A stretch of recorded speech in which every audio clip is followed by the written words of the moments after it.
Velkomin. Takk. Byrjum aðeins á síðustu leikjum. Því bæði móti KR og Grindavík fái mörk og tiltölulega snemma. Já.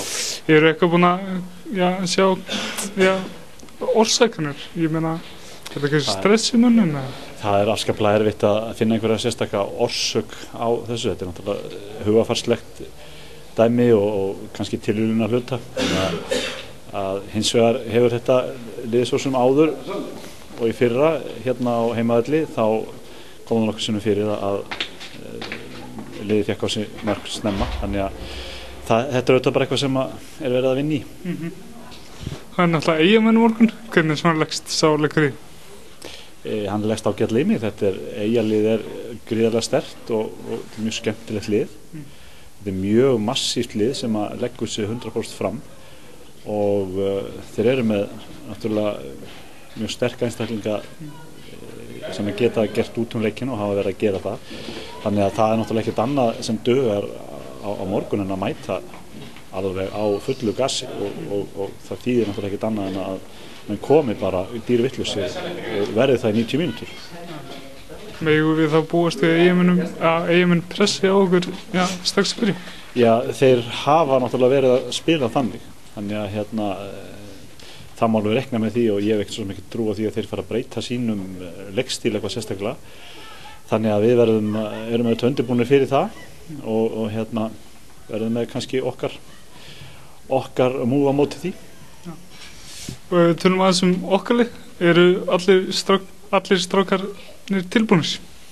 Já, það er reyndar búin að vera svona smá veikindi í gangi en svona eins og staðan er núna það virðast nú allir vera mættir hérna í dag, þannig að það er allavega líkur á því að við ættum að geta moðað úr öllum pakkanum og þá eftir að svona slípa það til. Þetta þess annar heimaleikurinn sumar, þannig að hlýtur töluvert góð stemning í hópnum. Það hefur ekkert verið sumar, þannig að þetta er annar heimaleikurinn í vetur, ekki? Jú, það er alveg komin tími á að spila hérna heima. Þetta er búin að vera svolítið ströng törn undanfarið og núna snýst þetta við, þannig að það eru heimaleiki framöndan, þannig að það ætti að svona vera þægilegra þannig séð, en leikurinn er alltaf svo sami þegar maður er komin inn á og það þarf að skila hlutunum þar og heimaðurinn eitt og sér gerir ekki neitt. En við þurfum að mæta bæði líkamlega og andlega á völlin og við þurfum að treysta á það að þó að hafi gengið bröðsugl undanfarið að fólkið okkar og ég hvet náttúrulega bara alla til þess að mæta og styðja okkur og ég veit að það er ekki að hvetja Mjölnismenn en ég treysti því að þeir standi dýrvitlausir á bakvið okkur á morgun. Þannig að á morgun er náttúrulega bara 90 mínúnda baráttu.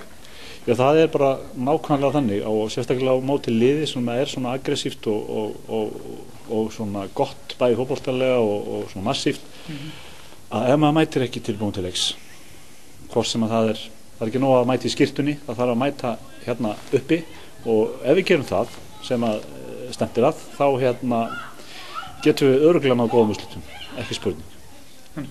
Takk hérlega fyrir. Takk. Velkomin. Takk. Byrjum að síðast leik, þú nær skora, hlýt samt þegar svona fyrir svekkjandi að skora og í tapleik. Já, það er náttúrulega mjög gaman að skora en þetta var tilgangslaust mark og maður fékk ekki að fagna eins og maður hefði viljað sko. En þú ert alltaf komin á blað sem hlýtur að jákvætt? Já, ég er löngu komin á blað með 3 gulspjöld, það er ekki nóg gott sko.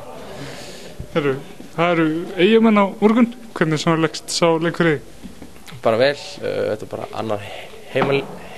annar heimaleikurinn og alltaf sett stefnan á sigur og ég held að fyrsti sigurinn komi á morgun. Hvernig svona liðið er þetta Eyjalið? Ég meina, hvernig leik megum við búast við á morgun? Ég þekki Eyjalið lítið, ég veit bara að Tryggvi Guðmunds er þarna frammi og við stefnum bara að pakka honum saman. Já. Og þetta er náttúrulega stefnan eins og öllum öðrum leikum, það var bara ná í 3 stig. Já, sjálfsögðu. Og bara skildu sigur, ekkert annan.